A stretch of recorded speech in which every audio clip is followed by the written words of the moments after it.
Narmada YouTube channel से मैं रविंद्र दुबे आप सभी महानुभावों का स्वागत, वंदन, अभिनंदन करता हूँ।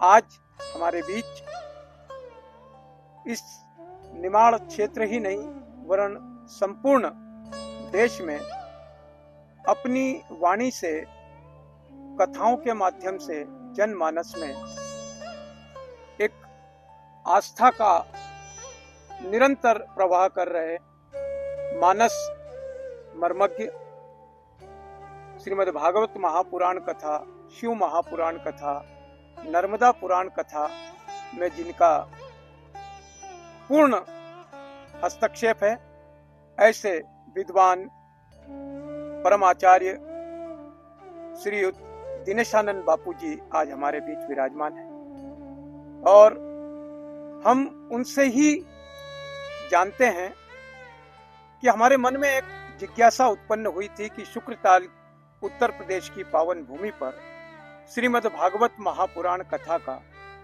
आयोजन किया जाए। तो यह कथा पितरों के निमित्त ही श्रीमद् भागवत महापुराण कथा शुक्रताल की पावन भूमि पर क्यों आयोजित होती है, इस विषय में मैं बापूजी से अनुरोध करूंगा कि वे हमें बताने की कृपा करें। जय श्री कृष्णा। जय श्री कृष्ण। हमारे रविंद्र भैया जो है, आप प्रायः कई समय से, करीब 35 वर्षों से माँ नर्मदा की तीर्थ यात्रा सभी भक्तों को माँ की परिक्रमा कराते हैं और आप सबकी जिज्ञासा ऐसी हो गई कि शुक्रताल की पावन भूमि पर श्रीमद् भागवत का आयोजन किया जाए। उसका प्रायः एक विशेषता यही है कि एक तो तीर्थ क्षेत्र में कथा का बड़ा महत्व है। ऐसी पावन भूमि पर जब भगवान की दिव्य ऐसी कथा होती है तो त्रिसप्तभि पिता पूतः, यानी 21 पीढ़ियां जो है उस परिवार की, 7 पीढ़ी पितृपक्ष की, 7 पीढ़ी जो है मातृपक्ष की और 7 पीढ़ी जो है ससुराल पक्ष की, यह ऐसे 21 पीढ़ियों का कल्याण हो जाता है। और रही बात पितृदोष की, तो संसार का प्रत्येक प्राणी जो है वो कहीं न कहीं पितरों के ऋण से, ऋषियों के ऋण से या फिर दैविक देवताओं के ऋण से कहीं न कहीं वो ऋणी रहता है। इस कारण जीवन में अधिदैविक, अधिभौतिक, ये 3 प्रकार के ताप उसके जीवन में प्रायः बने रहते हैं। शास्त्रों के माध्यम से हमने पढ़ा है, सुना है कि श्रृंगी ऋषि के द्वारा जब राजा परीक्षित को श्राप लगा, तक्षकः सप्तमे हनि, यानी 7वें दिवस में आपको तक्षक नाग जो है वो आपको डसेगा और रौरव नाम के घोर नरक में आपकी बार बार मृत्यु होगी, कई बार आप पीड़ित होंगे। इस प्रकार से उस श्राप का निवारण करने के लिए कहते हैं कि परीक्षित जी ने अपने बालक को राजतिलक करके और सीधे कहाँ आ गए, शुक्रताल की पावन भूमि पर। अब देखिए, श्राप जो होता है, ऋषियों का श्राप कहीं न कहीं वो आशीर्वाद है। जैसे एग्जाम्पल के लिए, उदाहरण के लिए, माता अहिल्या को श्राप दिया गौतम जी ने। यदि गौतम ऋषि का श्राप न दिया होता तो शायद भगवान का दर्शन नहीं होता। तो माता अहिल्या जी कहती है, माता अहिल्या कहती है कि मुनि श्राप जो दीन्ना अतिबल किन्ना, यह सुख परम अनूपा। यदि मेरे स्वामी ने मुझे श्राप न दिया होता तो शायद आज प्रभु के चरण कमल की रज मुझे नहीं प्राप्त होती। तो कहीं न कहीं श्राप जो होता है वो कहीं न कहीं बहुत ही सुखद होता है और प्रभु की प्राप्ति अवश्य कराता है।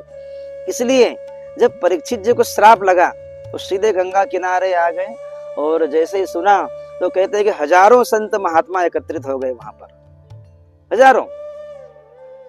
जब कोई भी निर्णय नहीं कर पाया तो कहते हैं कि तत्रा भवद भगवान व्यास पुत्रः यद ऋच्छया गामटमानोनपेक्षः अलक्ष लिंगो निजलाभ तुष्टो मृतश्च बालैर अवधूत वेशः। अवधूत का वेश धारण करके और हमारे कन्हैया स्वयं सुखदेव स्वामी बन करके स्वयं आ गए। और कहते हैं कि जैसे सुखदेव स्वामी को देखा राजा परीक्षित ने तो इतने प्रसन्न हो गए, उनको लगा कि अब मेरा कल्याण ही हो गया। तो ऐसी पावन भूमि जो है शुक्रताल की पावन भूमि, जो 5000 यानी 5000 वर्ष से कंटिन्यू कथाएं निरंतर जारी है और कथाएं का रस प्रवाह जो है चलता आ रहा है। और आज भी वहां पर पितरों की निवारणार्थ कथा होती है। जैसे परीक्षित को मोक्ष मिला, ऐसे प्रत्येक प्राणी, कोई भी व्यक्ति जब वहां पर कथा में सहभागी होता है तो उसको तुरंत उसके पितरों को भी और स्वयं को भी मोक्ष प्राप्त होता है और स्वयं का भी कल्याण होता है। तो बिल्कुल हमने भी एक ऐसा आयोजन बनाया कि हमें भी शुक्रताल की पावन भूमि में चलना चाहिए। आप हमारे दर्शकों को इस बात की जानकारी दें कि जो यात्रा है, इस यात्रा किस प्रकार संपन्न होगी और इस यात्रा का प्रारूप क्या है। आप थोड़ा संक्षेप में हमारे पूरे यात्रीगणों को आप दर्शाएं, यात्रा कैसे संपन्न हो। पितृ मोक्ष भागवत कथा, इस यात्रा को हमने नाम दिया। जी जी। पितरों के कल्याण के लिए यह यात्रा आयोजित की गई है और ये लगते बैसाख यानी जो है 14 अप्रैल से जी जी 24 अप्रैल तक का ये कार्यक्रम रखा है। अच्छा। यानी 11 दिवस की ये यात्रा होगी। तो यात्रा ये बस के द्वारा है या बाय ट्रेन, कैसे आपने? ये बस के द्वारा आयोजित की है, क्योंकि इतनी दूर जब हम ऐसा दिव्य आयोजन जो करने जा रहे हैं तो उसमें सारे यात्रियों को गंगा तट, हरिद्वार और ऋषिकेश अच्छा ये दर्शन भी हो। ठीक ठीक। और दर्शन करते हुए सारे यात्री वापसी जो है आए। ये एक ऐसा 11 दिन का आयोजन रखा है, बहुत अच्छी बात। और ये 2 प्रकार से हमने इसमें बसें जो है वो रखी है, चलने की व्यवस्था। अच्छा। एक स्लीपर कोच की व्यवस्था भी रखी है जी जी। और एक सिटिंग बस की व्यवस्था भी। अधिक से अधिक इसमें जो यात्री अपने पितरों के निमित्त जो है वहाँ पर यजमान बन करके और अपने पितरों का तर्पण करना चाहते हैं। बिल्कुल। और पितरों को श्रीमद् भागवत महापुराण कथा में बैठा करके उन्हें मोक्ष, हाँ, जैसे परीक्षित ने श्रवण किया था। हाँ, और 7 दिन उसको मोक्ष हो गया उनका। ऐसा ही उद्देश्य इस यात्रा का बहुत अच्छा, रखा बहुत है। अच्छा। इसमें जो है सारे यात्रियों को हमने 14 अप्रैल को जी जी सुबह 11 बजे तक ओंकारेश्वर आमंत्रित किया है जी। और ओंकारेश्वर से, श्री क्षेत्र ओंकारेश्वर से यह यात्रा आरंभ होगी। हम दिन भर सफर करेंगे। सायंकाल जहाँ भी विश्राम होगा वहाँ पर हमारा सायंकालीन भोजन प्रसादी होगी। फिर पुनः रात्रि में जो है हम लोग सफर करेंगे और लगभग सुबह जो है 15 तारीख को 11-12 बजे के लगभग हम लोग, हाँ जो भी समय हो जाए, शुक्रताल। रविंद्र जी वहाँ की व्यवस्थाएं क्या है? जैसे आप इतने यात्रियों को यहाँ से ले जाएंगे कथा श्रवण के लिए, तो शुक्रताल की क्या क्या व्यवस्थाएं, वहाँ पर ठहरने की व्यवस्था आप थोड़ा सा डिटेल समझाएं। शुक्रताल में जो है बहुत सुंदर व्यवस्था है। हमने वहाँ पर 2 प्रकार की व्यवस्थाएं कर रखी है। अच्छा अच्छा। जिन यात्रियों को एसी रूम में रुकना है उनके लिए एसी रूम की व्यवस्था है। जी जी। साथ ही जिन्हें नॉन एसी में रुकना है उनके लिए नॉन एसी कमरों की भी व्यवस्था है। सुंदर भव्य जो है कथा हॉल है जिसमें सुंदर व्यासपीठ बनी हुई है और बहुत कहा जाए कि बहुत सुंदर वातावरण वहाँ का है। व्यवस्थाएं हमने यात्रियों के लिए पूरी जो है जमा रखी है। अच्छा अच्छा। जिसमें हमारा सुबह जो है प्रातः 6 बजे चाय, साथ ही अल्पाहार, और अल्पाहार के बाद प्रातः जो है यात्रियों के लिए हमने चाय और उसके बाद में फिर 8 बजे के लगभग अल्पाहार की व्यवस्था रहेगी। जी जी। और उसके बाद में प्रतिदिन का जैसे हमारा जो कार्यक्रम है पितृ तर्पण का, वो हमारे विद्वान वैदिक पंडितों द्वारा समस्त यात्रियों के जो पितृ वहाँ कथा में विराजमान है, जी जी। उनका प्रतिदिन तर्पण होगा। तर्पण के बाद में फिर भोजन प्रसादी होगी, और भोजन प्रसादी के बाद में दोपहर में जो है वो पितृदोष निवारणार्थ श्रीमद् भागवत महापुराण कथा प्रारंभ होगी। जी, बहुत अच्छा। और सायंकाल आरती के पश्चात प्रतिदिन जो है हमारे साथ जो तीर्थ यात्री जो जाएंगे, जो जजमान जा रहे हैं, उनके पितरों के निमित्त जो है उनके द्वारा हमारे जो विद्वान आचार्य पंडित रहेंगे वो प्रतिदिन तर्पण कराएंगे जी। और तर्पण के बाद में फिर भोजन प्रसादी होगी, और भोजन प्रसादी के बाद में दोपहर को जो पितृ मोक्ष भागवत कथा जो हाँ, जो भी समय निर्धारित किया है वो कथा होगी। कथा के पश्चात फिर चाय प्रसादी, और उसके बाद में जो है सायंकालीन भोजन प्रसादी। अच्छा अच्छा अच्छा। और प्रथम दिवस जो है वो हमारे सारे जो यात्री रहेंगे उनके पितृ जो हैं वो पितरों सहित जो है उनकी शोभा यात्रा आयोजित की है। साथ ही उसमें बग्गी, बैंड और कलश लेकर के हमारी माताएं चलेगी। अच्छा अच्छा। और भव्य शोभा यात्रा के साथ जो है ये पितृ मोक्ष श्रीमद् भागवत महापुराण कथा का ये दिव्य आयोजन शुक्र ताल की पावन भूमि पर रखा गया। पितरों के निमित्त जो हमने श्रीमद् भागवत महापुराण कथा में जो पितरों को आमंत्रित करके उन्हें विराजमान करके इस दिव्य कथा को श्रवण कराया। अच्छा अच्छा। तो उन पितरों के निमित्त जो है उसकी पूर्णाहुति है। अच्छा अच्छा। उसमें हवन होगा।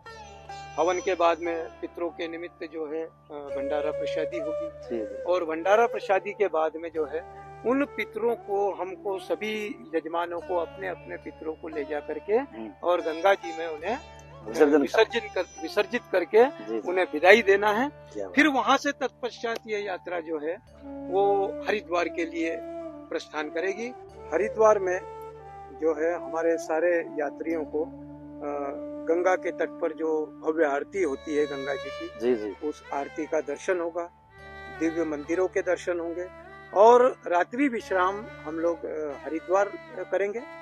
और सुबह जो है वहां से फिर हम भोजन प्रसादी लेकर के अच्छा, और ऋषिकेश के लिए प्रस्थान करेंगे। बहुत अच्छा। तो ऋषिकेश में भी जो दिव्य मंदिरों के दर्शन हैं वो दर्शन हमारे यात्री करेंगे, और वहां से फिर सायंकालीन भोजन प्रसादी लेकर के यह यात्रा वापसी जो है अपने गंतव्य की ओर प्रस्थान करेंगे। हमने इस यात्रा में समावेश करने का पूरा प्रयास किया बापूजी हमने, कि यात्रियों को अधिक से अधिक सुविधा और नाम मात्र के शुल्क में जो है वो अपने पितरों के निमित्त वहाँ श्रीमद् भागवत महापुराण कथा कर सकते हैं। रंजन जी, इसमें जो यात्री जा रहे हैं अपने पितरों के निमित्तार्थ, वो तो बहुत अच्छी बात है, पर कुछ ऐसे यात्री भी होते हैं जो नहीं जा पाते।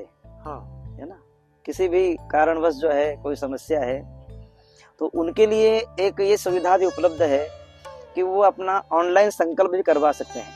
अच्छा अच्छा, है ना। और ऑनलाइन संकल्प आपका होगा तो आपके माता पिता जो हैं, जो पितृ हैं, आप उनका नाम गोत्र एक व्हाट्सएप पे हमें आप लिख करके भेज सकते हैं, और उस संकल्प के अनुसार आपके माता पिता का नाम से भी वहाँ पर तर्पण होगा, और उनके निमित्त भी वहाँ पर जो है भागवत कथा का लाभ उनको भी प्राप्त होगा, और उनके पूर्वजों का भी कल्याण होगा। ये भी हमने एक छोटा सा एक उनके निमित्त रखा है, तो इस प्रकार से भी वो कथा करवा सकते हैं। आपने बताया कि जो है जो इसमें सम्मिलित नहीं हो पाए, जी जी, तो वो ऑनलाइन संकल्प करके और अपने पितरों को वहाँ पर बैठा सकते हैं इस कथा में, जी जी, और उनका उद्धार कर सकते हैं। जी जी। क्या वो दर्शक जो है जो अपने पितरों को वहाँ बैठाएंगे, और जनमानस तक क्या इस कथा को कैसे वो देख सकते हैं, सुन सकते हैं, इसके लिए कोई प्रयोजन रखा है कथा में?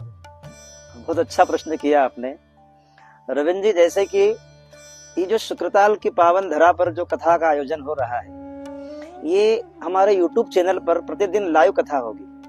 YouTube पर आपको इस कथा का पूर्ण लाभ मिलेगा और साथ ही साथ आपको हमारे व्हाट्सएप नंबर जो है वो इसी चैनल पर आपको नीचे ट्रेस हुए मिलेंगे। तो आप उस नंबर पर आप हमें व्हाट्सएप कर सकते हैं। आपके पितरों का नाम गोत्र उच्चारण जो है आप ये लिख सकते हैं और इस नंबर पर आप व्हाट्सएप करें।